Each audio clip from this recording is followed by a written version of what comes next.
যে দেবত্ব transport illegally DM সাহেব বসে আছে চুক্তি মোতাবেক রাজার অবর্তমানে কুচবিহারের ভূমিপুত্র ট্রাস্টের অধীনে থাকবে সমস্ত চুক্তির গাইডলাইন আমারটে আছে। আমরা সেদিন যেমন দিল্লি সরকার ইললিগালি ট্রান্সপোর্ট ওয়েস্ট বেঙ্গল দিছে, আমরা 200 কওয়াত চাই, তুইও পশ্চিমবঙ্গ সরকার কয়া দে আমার ট্রান্সপোর্ট ইমিডিয়েট দেও, আর পশ্চিমবঙ্গ সরকার আমার ট্রান্সপোর্ট আমাকে ফেরত দে। 3 নম্বর, আমার এই জায়গার ডেভেলপ আমরা করি চাই, আমাকে স্বশাসিত গিটার কুচবিহার পশ্চাৎ লাগবে, অটোনমাস লাগবে। আর 26-এর ভোটত আমরা আইনি সভা যায়া আমার আইনি প্রক্রিয়া প্রয়োগ করি চাই। আমাক যদি সসায় ভাল পাস, সসায় যদি ভালবাসিস, গোটা গ্রেটার কুচবিহার এরিয়া কমসে কম 25টা সিট আমাক ছাড়ি দেওয়া খাইবে। কি কন? যদি এগুলার শর্ত মানি নেয় তাহলে আমরা ভাবনা চিন্তা করি দেখবো ইয়ার সাথে থাকা যায় কি না যায়। কি কর? তারে ভিতরে যদি ইমামের যদি রাজি হয়ে গেল, এবার যদি দিল্লি সরকার কয় আমরা কিন্তু এটাকার বল বেকার, আজকে ভোটপথ ধরেন নাই, একটা ভোটের কম বেশিতে হার জিত হয়, আর যতুলে আমরা ভোটার এরিয়া পালা হসি আরো জ্ঞাতি গোষ্ঠী শাখাই সদর এগুলার সমীক্ষা করিয়া আরো যদি এসআইআর কোনা হয়, আমরা এসআইআর পক্ষে।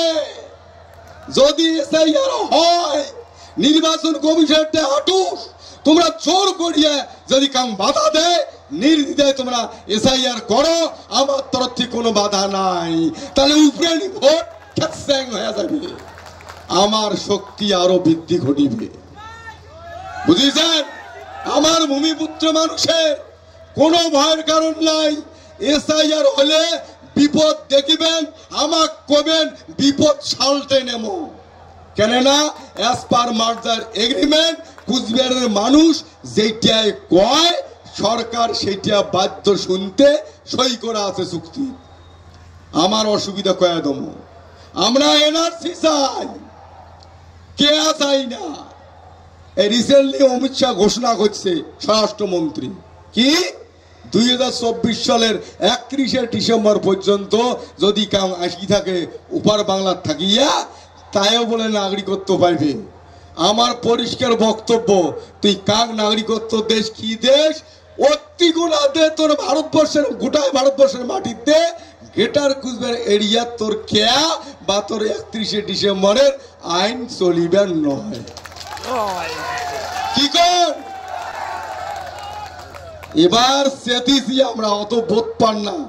একদিন ওই নাবালক ছাওয়াটা ওই ভোট লাগতে আর ভোট সেন্টার চাই আর বাবার সাথে মার সাথে, আর সেন্টার ঢুকতে ওগুলো তো মন যায় ভোট দিবে, আর ওটা নির্বাচনে দিলে লোক থাকে যে ওগুলো দিক করে দেয় না বাবই তোরা 18 বছর হয় না তুই বিড়াও ভোট দেওয়ার খুব শখ, কিন্তু ওই 18 বছর হয় না দিলে ভোট দেওয়ার পায় নাই।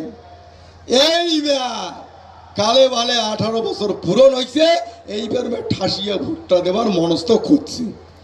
আমারও এতদিন ওই 18 বছর হয় নাই বলিয়া হয়তো আমাক অঙ্করি কইছে যে তোমার ভোট দেওয়ার বয়স হয় নাই। আজকে তোমরা প্রমাণ করে দিলেন আমরা বৃহত্তর কুচবিহারত 18 বছর পারে 21 গেছি, আরো 2 বছর আগে ভোট দিয়ে পাইলাম। আর কোনো ক্ষমতা নাই আমাক দুর্বল বলিয়া ভাবা। কি কর? যদি কান দুর্বল ভাবিয়া কিছু শখ বা প্ল্যান করে উগার গমের গাড়ি জল গমের গুড়া জল ঢালা হয়ে যাবে। কি কর? এইবার সেই জন্য স্পষ্ট বক্তব্য, দিল্লি যদি প্ল্যান করে, এটি দিল্লি কি প্রতিশ্রুতি আর ফলবো না।